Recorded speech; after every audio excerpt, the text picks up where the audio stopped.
पूजनीय संत समाज, धर्म प्रेमी बंधुओं, श्रद्धा मूर्ति देवियों,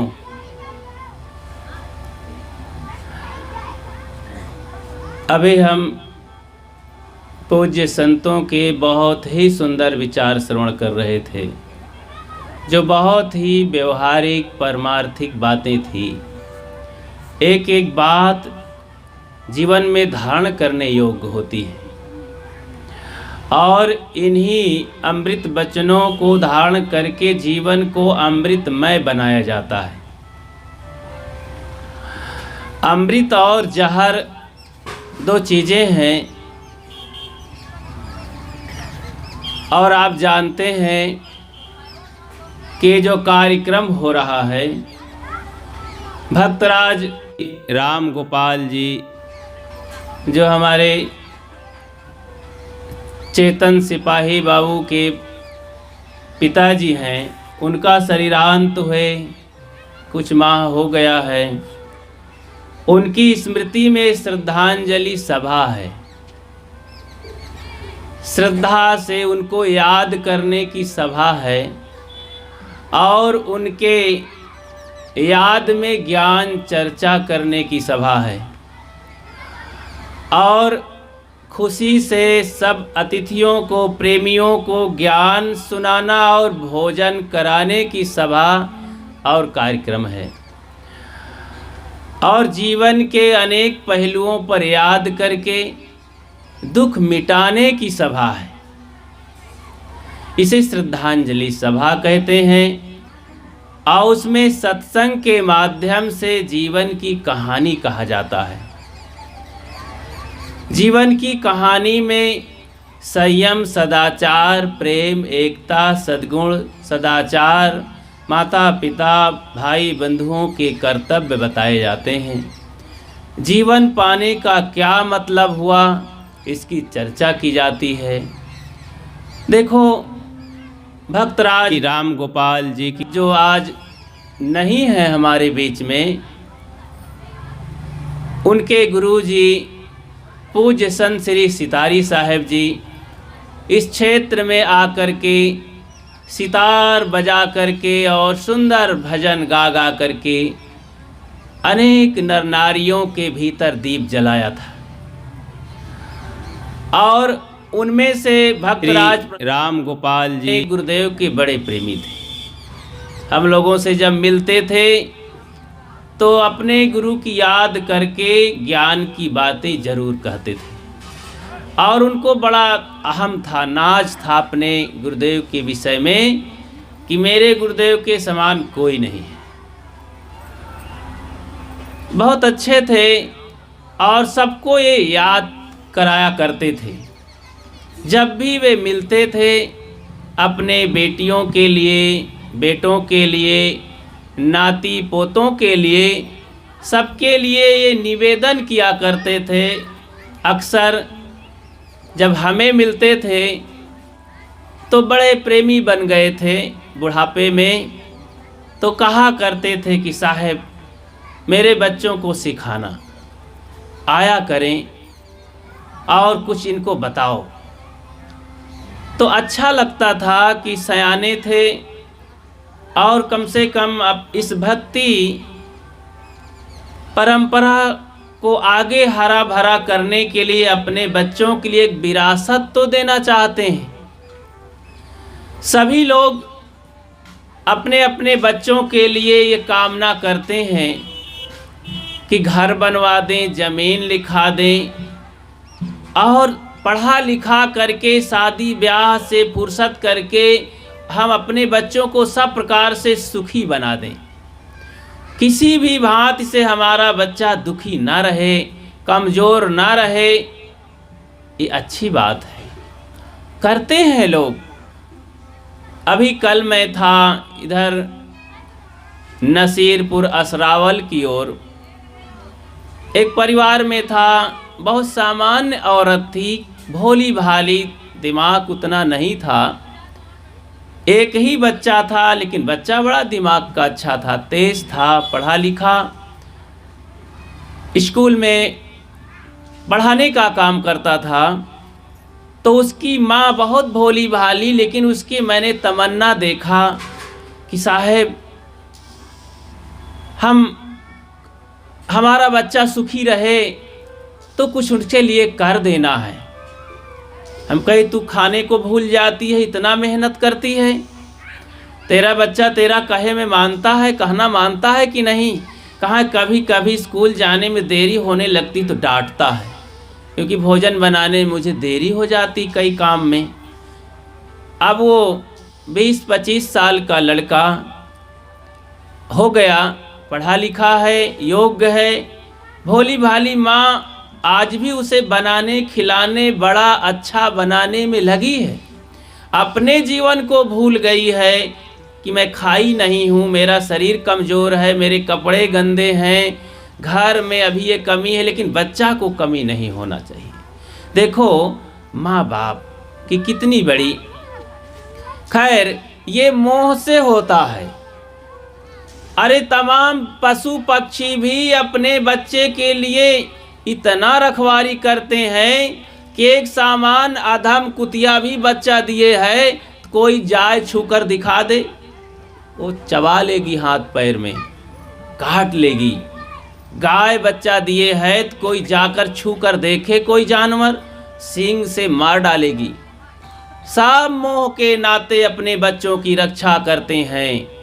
इतना किए तो क्या किए, खैर शरीर जीवन गुजर के लिए ध्यान किया जाए, लेकिन उसका मन भी विकसित हो, आत्मा विकसित हो, विवेक विकसित हो, विवेक जग जाए। देखो जागरण हुआ करता है, जब विवेक जग जाता है तब आदमी सुखी बनता है, वरना किसी प्रकार से वो सुखी नहीं हो सकता है। तो विरासत में आप उनके लिए अगर भक्ति, सद्गुण, सदाचार छोड़ के जाते हैं, संस्कार छोड़ के जाते हैं, तो समझ लो कि अपने बच्चे को, चाहे वो बेटी हो, बेटा हो, नाती पोते हो, तब आप उनके लिए बहुत बड़ी संपत्ति छोड़ के जा रहे हैं। वो संपत्ति उनके जिंदा तक कभी नष्ट होने वाली नहीं है।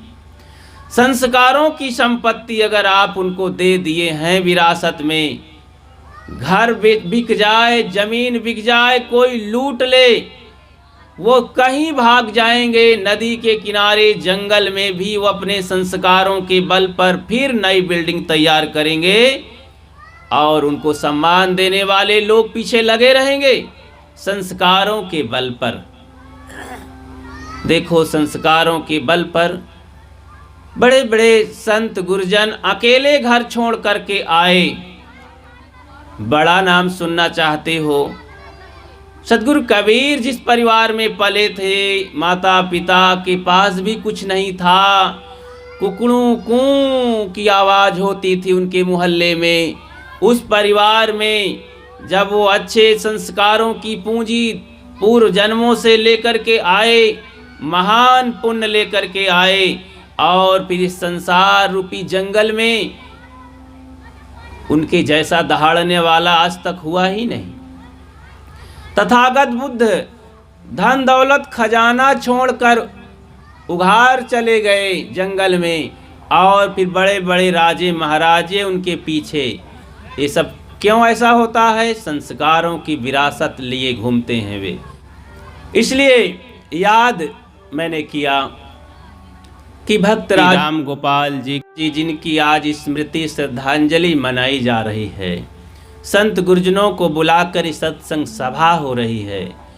इसमें माता बहनों, बच्चों के लिए, बुजुर्गों के लिए ज्ञान की चर्चा की जा रही है, जिस ज्ञान पर चल करके आत्म शांति मिलती है, आत्म उद्धार होता है, जीवन सफल होता है। सुमत संगठन से आदमी जी करके परिवार को सुंदर बनाता है, जीवन को सुंदर बनाता है। ऐसी चर्चा सत्संग सभा में होती है। वो विरासत संस्कार एक तमन्ना थी उनके अंदर। देखो अपने बेटे चेतन सिपाही बाबू को, वे कहीं भी रहते हैं, पुलिस हैं, ड्यूटी करते हैं। अब उनको देखते हैं कि इतना विनम्र रहते हैं और अपने बड़े बुजुर्गों का सम्मान करते हैं, सरल हैं, बच्चों को संस्कार और प्रेम से रहने की उनमें तमन्ना है। अपने माता पिता की सेवा करके वो अहोभाग्य समझते हैं। तो ये संस्कार की ही देन है। उनके अंदर एक भाव था कि पिताजी भक्त थे। वे कहते थे कि संतों को बुलाना मेरे कार्यक्रम में, तो साहब सत्संग भजन होना चाहिए। कही चलो ठीक है, और बता देना मुझे कि जब कार्यक्रम करना होगा तो एक तिथि हमारे अनुसार रख लेना ताकि हम आ सकें, नहीं तो कहीं अगर हमारी तिथि अलग होगी तो नहीं आ पाएंगे। तो काफ़ी दिनों से बताते रहे कि साहब दिन रख दीजिए। तो ये इस दिन को निश्चित किया गया और समय निकाल करके फिर आया गया। आप सब लोग आए, दूर से देखो नैनी से भगत जी आए। अभी इनका भजन सुनिएगा। बूढ़े जरूर दिखते हैं लेकिन बोलते समय जवान हो जाएंगे। तो भक्त राज मोतीलाल जी, भक्त राम सेवक भगत जी, ये नैनी इलाहाबाद से पधारते हैं यहाँ। इनका प्रेम है, कोई अलग से रिश्तेदारी नहीं है, ये भक्ति का प्रेम है और लोगों से जुड़े रहते हैं। देखो इतनी अवस्था में भी इनको लोग छोड़ते नहीं हैं। इनके अंदर एक सद्गुण और संस्कारों की ही तो बात है। नहीं कौन बूढ़ों को पूछता है, बेटा बेटी नाती भी नहीं पूछते हैं, हाँ बैठे रहो बाबा, लेकिन इनको अभी भी नहीं छोड़ पा रहे हैं लोग। आइए साहब आइए। तो हर मनुष्य को सद्गुण सदाचार का धनी होना चाहिए। ये बहुत बड़ी संपत्ति है बंधुओं। सद्गुरु कबीर का यही कहना, इंसान बनो इंसान। और इंसान हम तभी बन पाएंगे जब भजन करेंगे। ना हरि भजस ना आदत छूटी, शब्द ही समुझ सुधारत नाही, आंधर भय हियव की फूटी। सद्गुरु कहते ना हरि भजसी ना आदत छूटी। ना तो ये लोग हरि का भजन करते हैं, ना इनकी गंदी बुरी आदत छूटती है। हरि भजन करने का मतलब है ज्ञान विचारों पर ध्यान दे करके अपने जीवन में उसको संवेदना प्रकट करना, एक प्रतिज्ञा करना कि मैं अपने जीवन का सुधार करूंगा। जिंदगी को जो समझा जिंदगी को रोता है। बंधुओं जिसने इस जिंदगी को समझ लिया वो जिंदगी के लिए काम करता है। जिसको अपनी इज्जत का परवाह है, ख्याल है, मजाल है कि उस पर कोई नज़र उठा करके गलत निगाह से देख ले। जिसे इज्जत का परवाह ही नहीं है, ख्याल ही नहीं है, सब तरफ से धक्का मरवाना चाहता है। स्त्री हो पुरुष हो कोई हो, जिसे अपने तनो बदन का ही ख्याल नहीं है, मान मर्यादा का ख्याल नहीं, तो व्यवहारिक दृष्टि से भी वो निर्लज्ज हुआ करते हैं। धार्मिक तौर से भी लोग निर्लज्ज हो जाते हैं कि जिसको अपने आत्मा का कल्याण का कोई फर्क नहीं है। वो जैसे तैसे खा करके, जैसे तैसी जिंदगी घसीट कर जी करके, गंदा संदा बोल करके, गंदगी में रह करके निर्लज्जता प्रकट करते हैं। मानव जीवन की मिट्टी पलीत कर देते हैं। उन्हें ये ख्याल नहीं कि मनुष्य की जिंदगी मिली है। जिस जिंदगी को पाने के लिए संत महात्मा भक्त जन ज्ञानी जन त्यागी तपस्वी त्याग करते हैं, तपस्या करते हैं कि कम से कम मानव जीवन तो फिर से मिले। बड़े भाग मानुष तन पावा, सुर दुर्लभ सदग्रंथ ही गावा। सभी सदग्रंथ महापुरुष ज्ञानी पुरुष बता रहे हैं कि बड़े भाग से तन मिला है। तो केवल कहने के लिए बड़े भाग से मिला है तो क्या करना चाहिए? जैसे कोई नौकरी पा गया बढ़िया, 40-50 लाख खाड़ महीना आने लगा तो कहेंगे बड़ा भाग्यशाली है भाई, इसका बेटा बड़ा भाग्यशाली है, धन का अंबार लग गया। अच्छा तो धन जब आने लगा तो क्या करना चाहिए? शराब की बोतल गांव में बंटवाना चाहिए? तलवारें बंदूकें खरीद करके मरवाना चाहिए? लुटवा लेना चाहिए क्या? कि जहर बंटवा देना चाहिए उस धन से? क्या करना चाहिए? अरे उस धन की शोभा है, उस धन से सबको सुख पैदा किया जाए, प्रसन्नता दिया जाए, सबको उन्नति दिया जाए, ज्ञान विचार बोध दिया जाए, आग लगी है उसको बुझाया जाए, नंगा बदन को कपड़े दिए जाएं, भूखे को भोजन दिए जाएं, तब उस धन की शोभा है। ऐसे ही ये मानव जीवन की शोभा है कि मानव जीवन को पा करके दया, क्षमा, शील, संतोष, धीर, विचार, प्रेम, एकता, माता पिता की सेवा, संत गुरुजनों की भक्ति सेवा, बाल बच्चों का संस्कार जब दिए जाते हैं और स्वयं मस्ती से जिया जाता है, हंस हंस करके खुशियों की जिंदगी जिया जाता है, तब ये जीवन सफल होता है। तब वही आदमी तो रोता है जिंदगी के लिए कि नहीं, मुझे ऐसी जिंदगी जीना है, मुझे सही जिंदगी जीना है। लेकिन लोग नहीं रोते हैं। सद्गुरु कबीर कहते हैं, उनकी देखो करुणा, वे कहते हैं दादा भाई बाप के लेखे चरणन होई हो बंदा, अब की पुरिया जो निर्वार सो जन सदा आनंदा। मैं तुम्हें दादा कह दूं, भाई कह दूं, बाप कह दूं, महतारी कह दूं, बहन कह दूं, इस मानव जीवन को सफल कर लो भाई। मैं तुम्हारी गुलामी करने को तैयार हूँ। कल्याण भक्ति करके, शांति भजन करके दुख को मिटा लो। मैं सब प्रकार से तैयार हूँ, जो कहो वही तुम्हारी गुलामी करूँ। कम से कम इस जीवन को पार तो कर लो। इतना विनम्र सद्गुरु कबीर हैं। और इसीलिए कहते, मैं रो यह जगत को, मुँह को रोवे न कोई। आज तक हजारों वर्षों के इतिहास में ऐसा कहने वाला न कोई संत हुआ है, न कोई महापुरुष हुआ है, न कोई भक्त हुआ है। सद्गुरु कबीर की करुणा तो देखिए। फिर भी लज्जा नहीं आती है इन धार्मिकों को कि इस जीवन को सफल बनाने के लिए कम से कम खान पान तो सुधार लें, कम से कम इंसानियत को ख्याल तो करें, कुछ तो आखिर मानवता हम प्रकट करें। पशु बनकर आदमी रह जाता है। इतना तो पशु नहीं गिरा है जितना आदमी गिर गया है। इसलिए सबको हरि भजन में लगना चाहिए। हरि कहते हैं आत्मा को, हरि कहते हैं गुरुजनों को, पवित्र आत्माओं को, जो हमारे दुखों को हरण करते हैं, जो हमारे गंदी आदतों को छुड़ाते हैं, वो हरि हैं। देखो सद्गुरु सितारी साहेब, सद्गुरु निर्द्वंद साहेब, सद्गुरु अभिलाष साहेब, जो कि आप सब लोग दर्शन किए हैं इन संतों का, कितने गंदे लोगों को, कितने गिरे हुए दुखी लाचार लोगों को बदल दिया। उनको एक ज्योति जला दी उनके हृदय में और दबे कुचले जीवन को उजागर कर दिया। रोते हुए को हंसी के रूप में बदल दिया। इन महापुरुषों ने दिया तो अमृत बना दिया। लोग जहर बांट बांट करके समाज को मुर्दा बनाते हैं, लेकिन ये संत जन अमृत बांट करके अमर बनाते हैं। क्या बनना चाहते हैं? मुर्दा बनना चाहते हैं कि अमर होना चाहते हैं? अगर अमर होना चाहते हैं तो संत गुरुजनों की बातों को ख्याल करके जीवन में उतारो।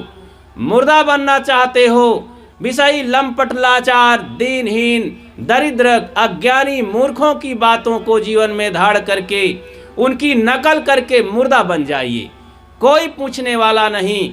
आपका बेटा भी मरने पर इतनी गाली देगा कि कब्रिस्तान पर भी जा करके टट्टी कराएगा कि क्या पैदा करके हमको मुर्दा बना दिया। इसलिए बंधुओं, ऐसी जिंदगी जियो। बेटा बेटी क्या, पड़ोसी भी याद करके आंसू बहा दे कि क्या बताएं, पड़ोसी हमारा ऐसी ज़िंदगी जी के चला गया, अगर वो ना होता तो हम नरक में थे, उसकी वजह से हमारी ज़िंदगी सुधर गई। आप ख्याल करें, ऐसे लोग होते हैं कि नहीं? हमारे अगल बगल गांव में, पड़ोस में होते हैं। याद किया जाता है कि वो तो भाई, फलाने भाई इतने अच्छे थे, फलाने महाराज ऐसे रहे, क्या कहें, गजब के आदमी थे। उन्होंने सारी जिंदगी समाज की सेवा के लिए, पराए बच्चों के लिए, महन बेटियों की लाज बचाने के लिए जीवन को अर्पित करते रहे। इसलिए ऐसे महान पुरुषों की बातों को ख्याल करें और इस मानव जीवन की लाज को बचाएं। निर्लज्ज हो करके जिंदगी ना जिएं। इसलिए भक्ति करें, एक बात में काफ़ी हो जाता है, भक्ति करें। संत गुरुजनों की भक्ति से सामूहिक सब प्रकार से चारों दिशाओं में उन्नति होती है, सार्वभौमिक उन्नति होती है, जीवन बदलता है। भक्ति करना जाने तो केवल मांस शराब छोड़ देने से काम नहीं चलेगा भाई, केवल कंठी ही पहन लेने से, दीक्षा ले लेने से काम नहीं चलेगा। दीक्षा तो लेना ही है। कम से कम भगत के बच्चों को तो ख्याल करना चाहिए, बहुओं को, बेटों को जो जवान हो गए हैं, बाप बन चुके हैं, गृहस्थी में वे जी रहे हैं, अब वो समझें कि अब हम परिपक्व हो गए, हमें निर्णय लेना है कि अपनी ज़िंदगी में सुधार करना है, कुछ कल्याण की कुछ सामग्री कमाना है। जीवन गुजर के लिए तो हम मेहनत कर ही रहे हैं मेहनत मजदूरी, नौकरी, धंधा, किसानी गुजर हो जाएगा, लेकिन जीवन सुधार के लिए, जीवन कल्याण के लिए भी तो हमें मार्गदर्शक चाहिए, कोई रास्ता दिखाने वाला तो चाहिए। उसके लिए मन में निर्णय होना चाहिए कि हम एक विवेकवान, संत, वैराग्यवान, सब प्रकार से चरित्रवान एक संत चाहिए हमें, जो अपनी ज़िंदगी को शांत कर लिए हैं, हमें भी शांति का पथ रास्ता बता सकें। उनके दर्शन से, उनके पास बैठने से हमें और हमारे बच्चों के लिए शांति का मार्ग मिले, तो हमें उनके पास जाना चाहिए, मन को समर्पित करके उनके आज्ञा में चलना चाहिए।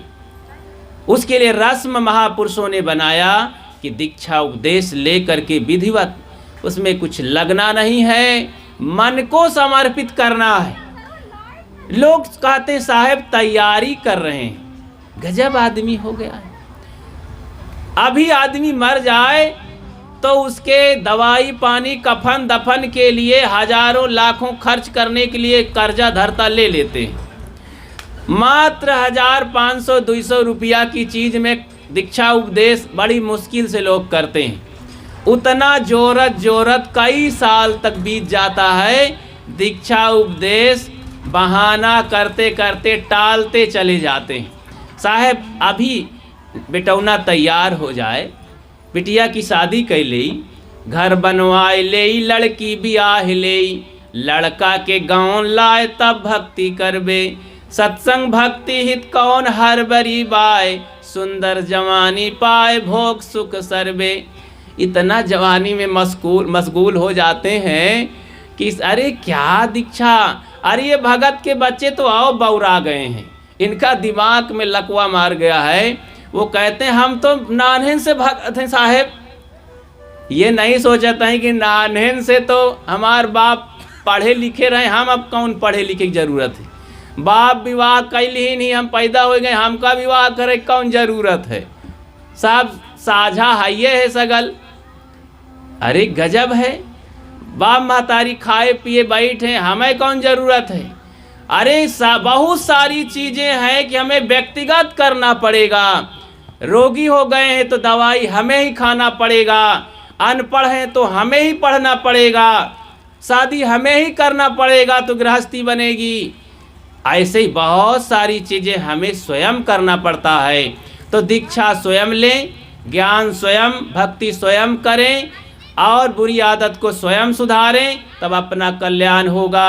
अपने खाए लक्ष्मी नारायण कहा थे ना लोग, तो अपने खाए पेट भरता है। इसलिए सबको इस पर ख्याल करना चाहिए, सभी नर नारियों को और बुजुर्गों को भी धक्का देना चाहिए।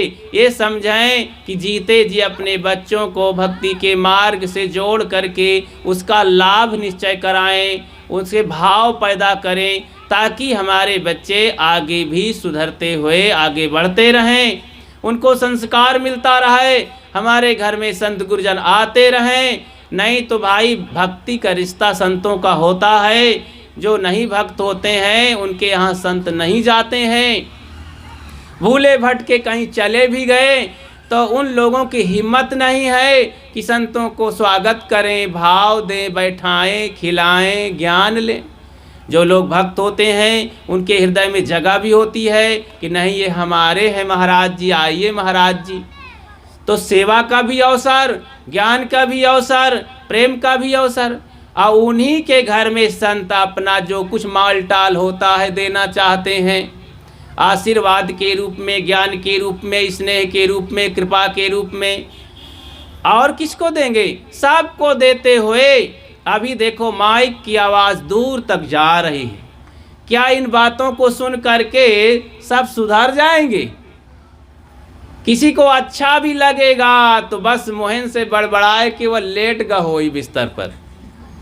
और जो लोग यहाँ बैठे हैं तो कुछ हंस भी लेते हैं, ग्रहण भी कर लेते हैं, सोच भी लेते हैं, सेवा भी कर लेते हैं। इसलिए जुड़ करके ही लाभ मिलता है। तो बिना जुड़े दूर से ऐसा काम नहीं चलता है। राजनीतिक भौतिक क्षेत्र में हर जगह एडमिशन है, बिना एडमिशन कराए, नॉमिनेशन कराए कहीं कोई पूछने वाला नहीं है। धर्म के क्षेत्र में भी संतों से जुड़ो, जुड़ करके ही लाभ लिया जाता है। बहानेबाजी से काम नहीं चलता। एक उदाहरण सुना के बंद करता हूँ।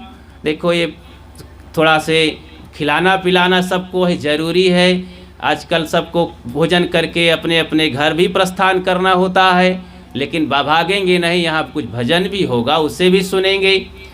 एक पंडित जी थे, पंडित जी कथा सुना करके काम चलाया करते थे अपना घर द्वार।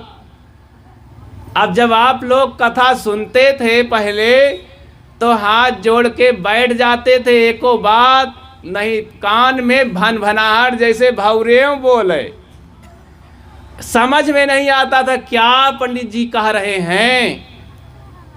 तो लेकिन आप हाथ जोड़े पतरी पर बैठे रहत रहें। ऐसी छोट के पात्र होता था, न इधर का न उधर का, वही में ढकिलत रहत रहें। अब हड़बड़ी रहत रही, बिना खाए पिए कथा सुनते थे तो भूख अलग, चूहे कूदते थे पेट में। तो काम उनका चलता था और आपका कुछ होता नहीं था। तो पंडित जी कथा सुना करके घर द्वार पालते थे। एक ही बेटा था, घर में पत्नी नहीं थी, 2 ही बच्चे लोग थे। अपने बेटे को कहा, उस 10-12 साल के बेटे को, बेटा घर में रहना, कोई कुछ मांगने आवे तो देना नहीं, बड़ी मुश्किल से गृहस्थी जुटती है, मैं जा रहा हूँ शाम के लौटूंगा, बहाना बना देना, कोई आवे तो कुछ सामान मांगे। तो बच्चा था घर में, ठीक है पापा जी जाइए। चला गए पंडित जी। बेटा कुछ देर में देखा कि दरवाज़ा आवाज़ आ रही है, गया खोला। एक सज्जन खड़े थे, बोले बच्चा हमारे घर में मेहमान आ गए हैं, हमको लालटेन की ज़रूरत है, प्रकाश नहीं है, अंधेला है, मेहमानों की सेवा कैसे करेंगे? नहीं नहीं, लालटेन नहीं देंगे, बिल्कुल पिताजी कहे बहाना बना देना और जाइए, हम लालटेन नहीं देंगे। वो सज्जन हंस पड़े कि अरे दे दीजिए, पंडित जैसे कह दिए हैं। अब बच्चा सरल था, लाके लालटेन दे दिया। शाम को पंडित जी आए, कहें बेटा कहाँ पिताजी, मैं बहाना बहुत बनाया कि पिताजी कह गए हैं, लेकिन वो माना नहीं, अंतिम में लालटेन ले गया। तो दिया तमाचा पंडित जी। मोर कहीं का ऐसे बहाना बहाना बनाना चाहिए कि देख भाई, लालटेन का शीशा नहीं है, उसकी टंकी फूट गई है, वो फफक रही है, भभक रही है, तेल नहीं है, ऐसा बहाना बनाना चाहिए। कहना ऐसा? कहना हाँ। दूसरे दिन फिर समय आया, पंडित जी कहे देख बालक, आज बहाना बनाना, कुछ देना नहीं, नहीं मार पड़ेगी, मैं जा रहा हूँ कथा सुनाने बाहर। चले गए, निकल गए। अब इधर फिर दूसरा आदमी आया, ठंडी का दिन था, एक कम्बल का जाड़ा तो हो ही गया, उसने कहा मेहमान आए घर में, बच्चा दरवाज़ा खोलो, एक तो कम्बल दे ही दीजिए। दरवाज़ा खोला, देख भाई नहीं देंगे कम्बल, नहीं नहीं दे दीजिए। कहीं नहीं, कम्बल की टंकी फूट गई है, उसका शीशा फूट गया है, वो भभक रहा है, फपक रहा है, उसकी बाती नहीं है, तेल नहीं है। उस वो हंस पड़ा, कहीं अरे भाई कम्बल में बाती तेल टंकी नहीं होती है, दे दीजिए। अब बच्चा सरल था, उठा के दे दिया। अब इतने में जब लेके चला गया तो बच्चा सोचा क्या बताएं, पापा जी आज फिर मारेंगे। शाम को आ गए पंडित जी और कहें बेटा कुछ ले, तो कहें पिताजी मैं बहुत बहाना बनाया, कम्बल ले गया आज। कहें कैसे बहाना बना, मैं कहा था पापा जी कि कम्बल की टंकी फूट गई है, फपक रहा है, भभक रहा है, शीशा नहीं है। तो दिया दोनों गाल में चटाचट। कहे पागल कहीं, कैसे बहाना, कहना चाहिए कम्बल की धज्जी धज्जी उड़ गई है, रेसा रेसा उड़ गया है, फट गया है, कम्बल ओढ़ने लायक नहीं है, नहीं देंगे। कहें अच्छा ऐसा होना चाहिए बहाना। कहें हाँ। अब तीसरे दिन पंडित जी समझा के चले गए कि देख बेटा किसी को कुछ देना नहीं, चाहे जितना मांगे। पंडित जी चले गए। अब तीसरे दिन एक महाशय आ गए, कहें जल्दी पंडित जी को मैं बुलाने आया हूँ, कथा सुनना है, बहुत ज़रूरी है। अरे गौ हत्या का पाप लग गया है, पंडित जी को बुलाकर कथा सुनेंगे।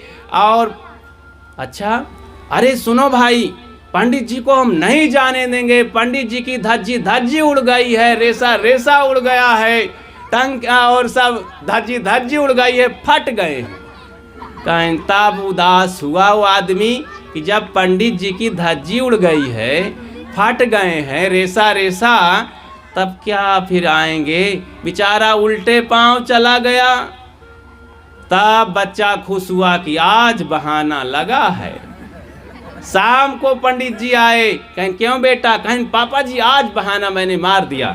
कहें कैसे, कहें वो आपको बुलाने आया था। कहें तब, कहें मैंने कह दिया कि पंडित जी की धज्जी धज्जी उड़ गई है, रेसा रेसा उड़ गया है।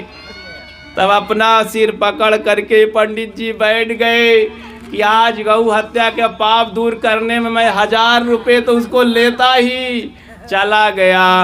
हे भगवान, बहाने में अपने नुकसान होता है, सत्यानाश, मैंने अपना ही नुकसान कर दिया। कहाँ से बहाना सिखाया इस बच्चे को, बहुत परेशान हुआ। बंधुओं, बहाना अगर करते रहोगे, बहाना बच्चों को सिखाओगे, बहाना कर कर के धर्म परमार्थ से वंचित रह जाओगे, तो शरीर जल्दी से जा रही है मौत की ओर। एक एक दिन, एक एक पल, एक एक सेकंड घट रहा है, एक मौत आ जाएगी, गिड़गिड़ाएगी।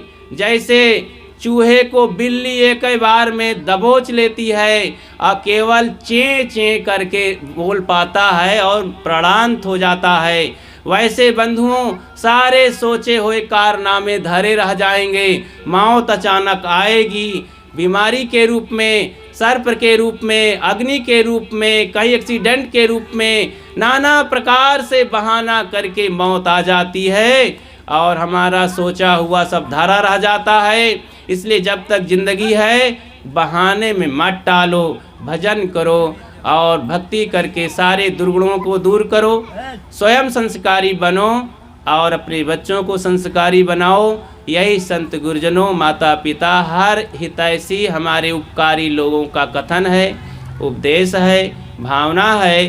उनकी भावनाओं को हम जो है आदर करें और अपने जीवन को सफल बनाएं। अपनी बात को यहीं विराम देता हूं और भगत जी की एक बार सब लोग जय बोलें। भक्तराज राम गोपाल जी की जय, उनके परिवार की, उनके बच्चों की, उनके सभी सगे मित्रों की। साहेब बंदगी, साहेब बंदगी, साहेब बंदगी।